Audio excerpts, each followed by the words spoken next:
So, Leo, down the memory lane, you can remember GeoCities, right? So, My favorite place to be.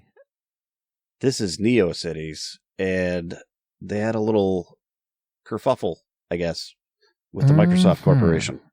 Yeah. So before we get into the whole why Microsoft messed this entire 1.5 million websites up, I want to take you down memory lane just a little bit because this is formative years for me here.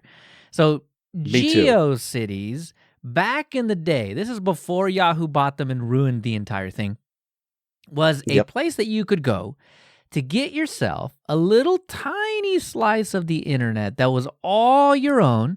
You could put whatever you wanted to on it. It could just be your thoughts. It could be an entire website. This is where you could be to learn JavaScript, which is where a lot of us went and learned all kinds of web everything, anything on whatever, because they let you.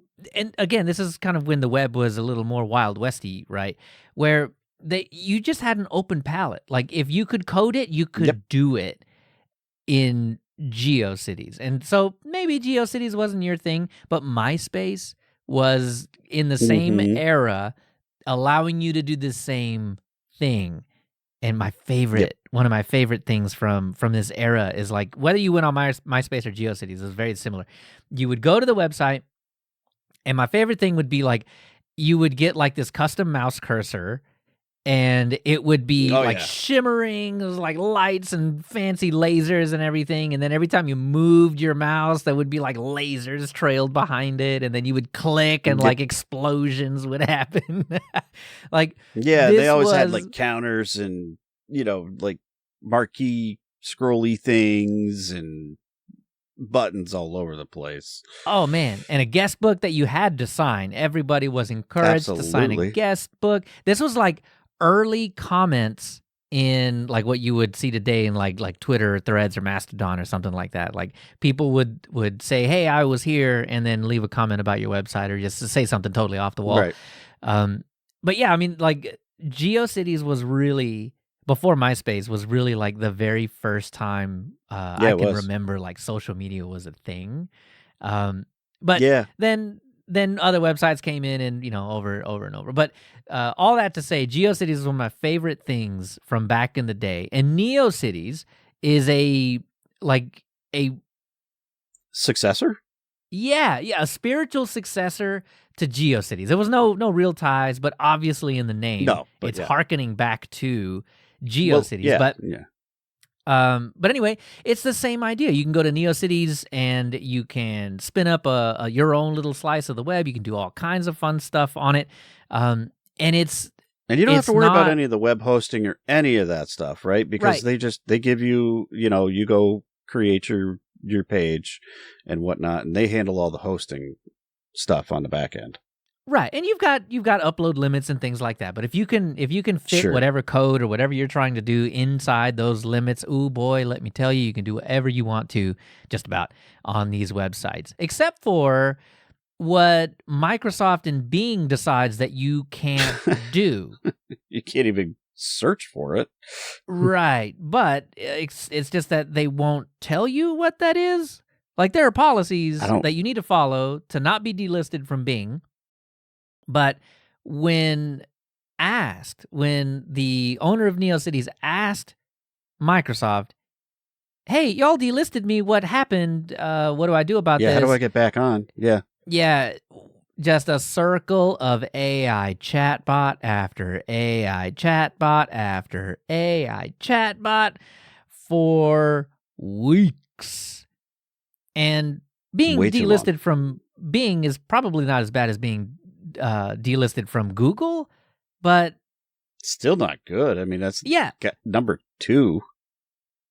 Yeah. So, and I mean, so you're still taking a hit in the searchability of all the people that you host. All their websites are not searchable on Bing. So that's essentially what happened, right? Some policy was broken. Microsoft and Bing decided you need to be delisted. The owner of Neocities asks, "What do I do to fix this?" And nothing. Dark. A black hole. Stuck for weeks. Unsearchable. Searchable on Google. but not searchable on anything Bing or Bing related, which means that you weren't even searchable on DuckDuckGo. Or Right. I forget what other search engines use Bing, but if you used Bing, like you can force other search engines in DuckDuckGo, but by default it uses Bing. Right. Well, you got to use the Bang things, and then it's like you're no longer at DuckDuckGo anymore, right? Isn't that right? No, it's kind of like circumventing. But like by default, if you don't do any bangs, it just searches Bing. It uses Bing search results anonymously, of course. But yeah. But we're talking 1.5 million sites delisted off of Bing for that's a lot. What turns out to be a whole lot of nothing. At least that's what we're led to believe when we read the Ars Technica. So, you want my guess on that? It was AI. You know it was. You know it was, Dan. It's always some kind of automated, opaque process that makes no sense when you actually let humans into the process. And what happened? Ars wrote an article about this because 1.5 million sites being blipped off the internet search engines is actually kind of a big deal. So Ars wrote a thing about it. It's substantial. Reached out to Microsoft, and well, wouldn't you know it, someone from Microsoft was like, "Oh, Ars Technica, a big news organization, is knocking at our door. Maybe we should answer." Yeah, magically answer. And within a few hours, got back to Ars with an answer and said, "Oh, whoops, our bad. That's whoops, uh-oh." And then now we're all back. We're listed again. Everything is totally cool. No reason. We don't know why. They broke policies. That's nothing to see what here. Microsoft Move said. on. Yeah. They said there was a policy problem. That's why we delisted them. And Ars said, "Sure there was. Policy problem? What problem was that?" And Microsoft said, "You're welcome." And that was the end of the conversation. Yeah. What do you mean, it's pretty Microsoft? Accurate. But no, Dan, I think you're right. Of course it was an automated process that got lost in the sauce because Neocities is not nearly big enough to get the attention of a big corporation like Microsoft, so it just stayed dead for weeks, and until somebody big starts knocking, there's no reason to bother looking at that, which is sad. But very. Yeah. So I mean, it feels like there needs to be a better way to report your issue, if you will. You would think so, but that would require more AI chatbots? No. Humans. Oh God, no. Somewhere along the way, yeah. Yeah, it would require human reviewers to see these things, but we would have to hire too many humans for that, Dan. We can't spend that amount of money on this kind of thing. But the thing that gets me is that it was listed in Google. Like, if the policy that was broken, as Microsoft said, they were violating policies designed to keep low-quality sites out of search results. If that was true, why did Google not delist them? Yeah, I mean, I get it. So some of the sites, they might be a little low quality. They're probably not wrong. However, the whole entire domain? The whole domain? Oh, yes. Yeah.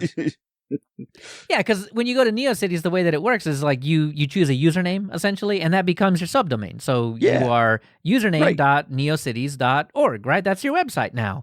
And but to your point, why wouldn't they just block that one? The small thing, yeah. It doesn't make any sense. But yeah, I mean, it just smacks of automated process that no one actually looked into. It's terrible. Big corp taking you out. Yep. Yeah. But I think though, if you don't have a website and you were thinking about having a website, I think this is a good place to start because you get a little bit of web space, you get to do whatever you want to. But within reason, there are rules. There even Neocities has policies, right? Yeah, they're good. But you get to like spread your wings a little bit, and you get to taste a little bit of that early '90s kind of Wild West of the web kind of thing, and you get to experience so much. You get to experience guest books, and we talked about it a little bit before. You get to experience these counters, like how many people have shown up to your website. Like we used to track these kinds of things, right? There used to be a little JavaScript in the background keeping track, and the number would keep going up, and it's like likes nowadays. Right? Where like, people keep coming. This is great. I'm going to keep adding more stuff. And so it encouraged you to add more stuff, but it wasn't algorithm driven. That was, I think that's right. There's so much of that right now. And I'm exactly. I'm waxing poetic about GeoCities because I imagine a day that we could have these things called web rings that we used to have. And when Dan and I were looking up different Neocities websites before we started in here, we found one that you click on the links link, like here are other links that you might like, and then it just this wave of nostalgia hit, and I'm like, oh my God, what is this thing? Web rings. And it was completely forgot. Yeah. It was a community of people that had websites that were similar to each other, that people that go to one website might find interesting things on the other websites. And so you would form up this web ring. And so it'd be different people with the same interests. That's how you explored other things that were similar interests. Yeah. Exactly. And so that's the question nowadays. Like, people don't remember how the web used to work. So, like, well, how did we even find websites without an algorithm? How did we find websites without a Google search or a search engine or Alta V? Web rings, my man. And it was not just web rings. It was this idea of surfing the internet. Yes. You go where the wave takes you, and there you are. It's such a different way to look at the internet because, like, I guess you kind of get it with like TikTok and these other doom scrolly type things where it's like, well, I'm going to show you this, I'm going to show you this, and we're going to kind of hone in. Maybe you see a thing or two on Mastodon or, Blue Sky or something, and that gets you started on a path, But anything with an algorithm will just pigeonhole you eventually, and you're going to just see over and over and over and over and over the thing that the algorithm knows that you like, so you don't leave the website. Oh my God, we can't have you leaving the website. We got to have monthly active users. It's so terrible. But when you're surfing the web, the most off-the-wall junk comes at you, and you never know you would fall in love with a type of website on an algorithm these days, but you would be hit with this weird stuff, and you'd be like, "It's true exploration." Yeah. I do love alien conspiracy theories. What? And and then you fall down this rabbit hole of figuring it all out, whatever it is. But it's stuff that you would never have gotten after 30 minutes of being involved with an algorithm, because it would never show you that, because you didn't show any interest in that. So you would leave the site if they thought that they would show you that. So it's just such a different take. And that's the answer to the question. It was good times. Yeah. What did you old people do back in the day before Google? It was this. It was absolutely this. And another analogy that's also dated, it was like, TV of yesteryear. When you just, flip channels back, up and down, there was no guide or any of that stuff. TV guide came later. You did channel surfing, where you just, if you didn't like this one, you hit the next button, and then you just did that until you finally found, the thing you liked, and it probably wasn't C-SPAN or anything like that, but that existed, and you flipped past it, so you knew it. You knew it existed. Yep. Exactly. And that reminds me, so when we were talking about all of this, it reminded Dan of screensavers. And so we were talking a little bit. Yeah, because Linux Mint, you told me that Linux Mint is looking at adding a screensaver, because of course Linux Mint would do this. They've obviously got a screensaver now, but it's only for X, right? And so continuing on with the tradition, they want to be able to develop one for Wayland, because they are making progress at Wayland work and fixing bugs and whatnot. So slowly, they in their latest blog post, they said they were working on one that would work with both, which is kind of cool. And that Leo is really cool. had the brilliant plan of yesteryear, when he used to have the scrolling marquee type text thing that would flip around and whatnot, and he missed that in his screensaver. Let me paint the picture for you, because it's a very special screensaver, and it's one that I'll never forget. Okay, now you have a cheat code. If you've ever played the game, it's an old game, I know. But if you ever played the game Qix, Qix, right? It was kind of a puzzle game where you had to draw squares and fill out the screen, and you had to fill out 80% of the screen, and then you won. But your enemy was this it was multiple lines, so it was essentially one line that was kind of twisting and turning, but it left a tail of the lines that it that it was before. So it would twist and turn, and then like an image of those lines before would kind of trail behind it or whatever. So Microsoft Windows 95 or 98 used to have a screensaver that would have like 2 or 3 of these things kind of doing the DVD thing. Another terrible old reference, I know. But the DVD thing where it would like bounce off of the every corner of the screen, and so it would do that twisty-turny thing, and it would also like do the RGB unicorn vomit thing before like RGB became a thing or whatever. Like there were worse colors than RGB. It was like, browns and stuff. Yeah. Yellow. Oh, don't worry, Dan. Noctua still exists, and there's still that ugly brown. You got to pay extra if you want gray. Yeah, I meant the lights, like the light up part, right? Yeah, oh, right. We don't make those colors anymore. No, you can get them, but like it's a very specific setting on your LED, panel of like 2700K, to get that yellow. Right. Yeah. And all your computer cases were that same yellow, that beige color. That's a very 90s color. But anyway, so I want that screensaver back. So this is me putting my wishes out to the internet. If you know of this screensaver, does this still exist? If it still exists, please point me in the direction of this screensaver. I love that screensaver. I need that screen. I'll see We don't need screensavers. You don't need them. I'll see what I can do. But here's the thing, and Mint's solving it for you. Most of them don't work on Wayland.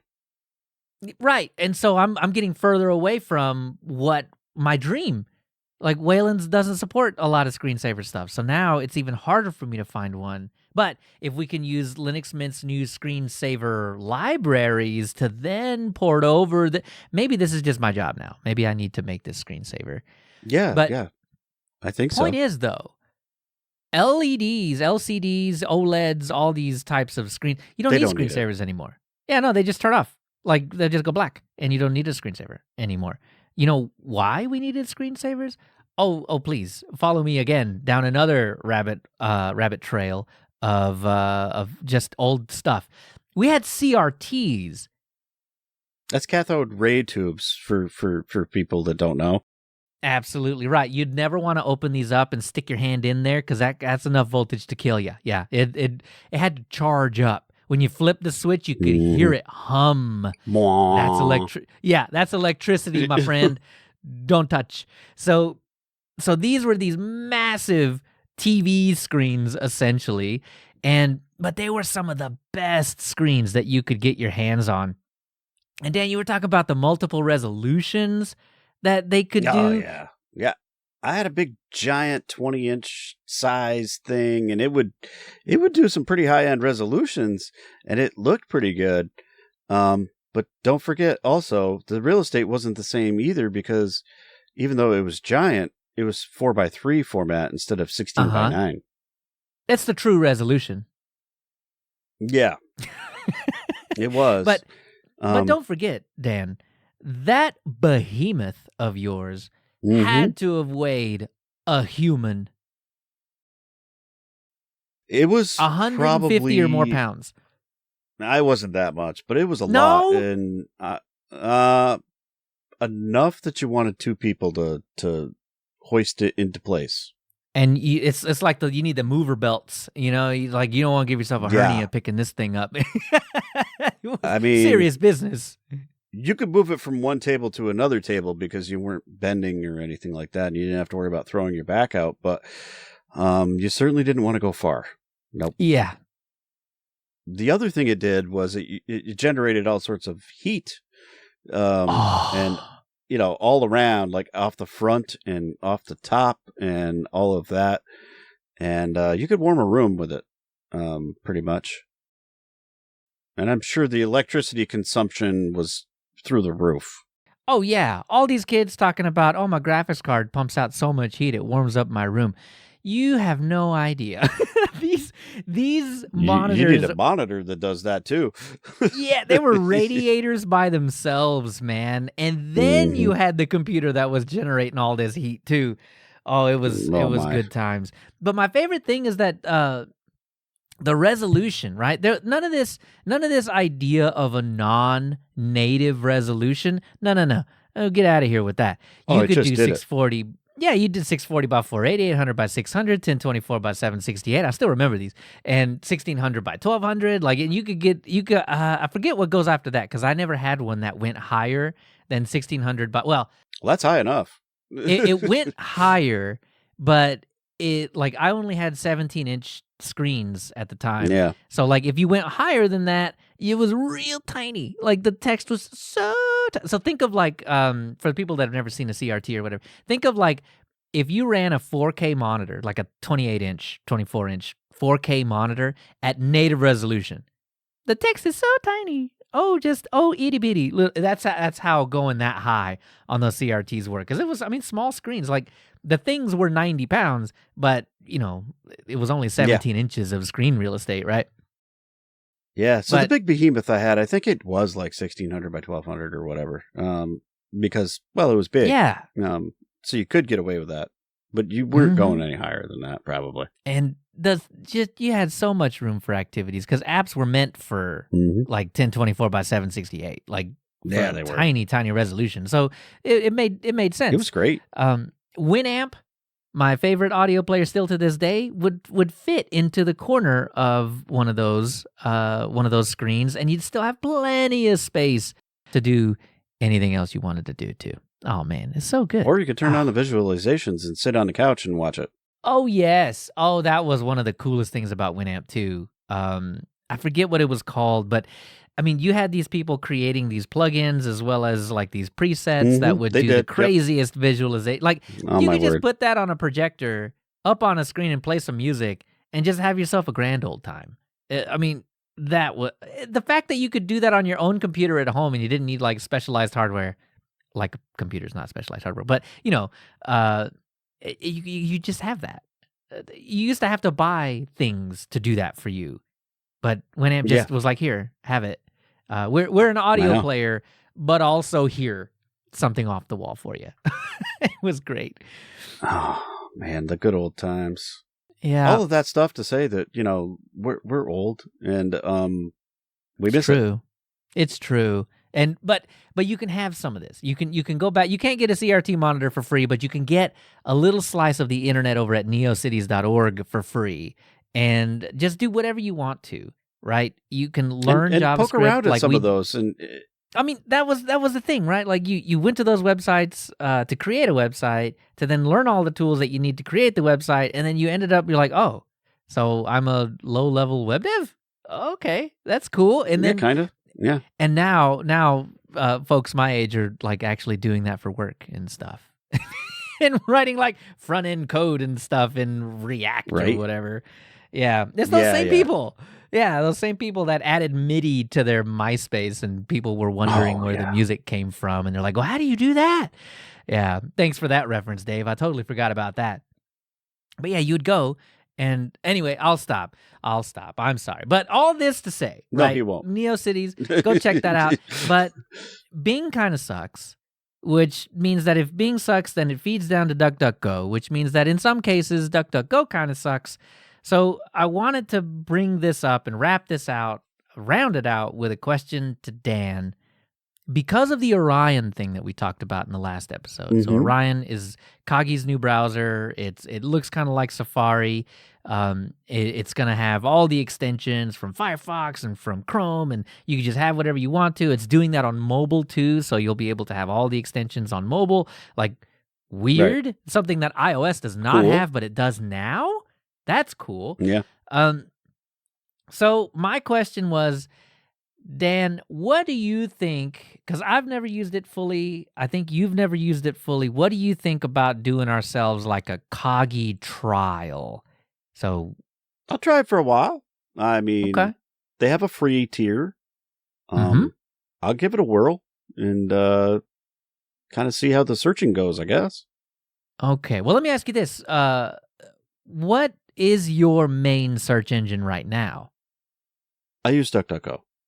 Okay, and so do I. All right, so we're coming from a very similar vantage point. Yeah. And then swapping over to Kagi, which is, apparently, if the testimonials on the website are to be believed, if people on the internet are to be believed, Cory Doctorow also backs up Kagi. If all these people are to be believed, Kagi's a really good search engine that you must pay for. Too. Yeah.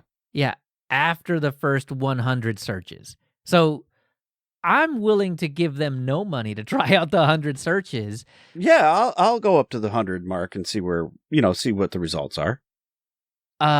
If I really do think though, because it's like $5 or something for more, like 3 times. It's not expensive, but I mean, I don't really want to do it if it's not good.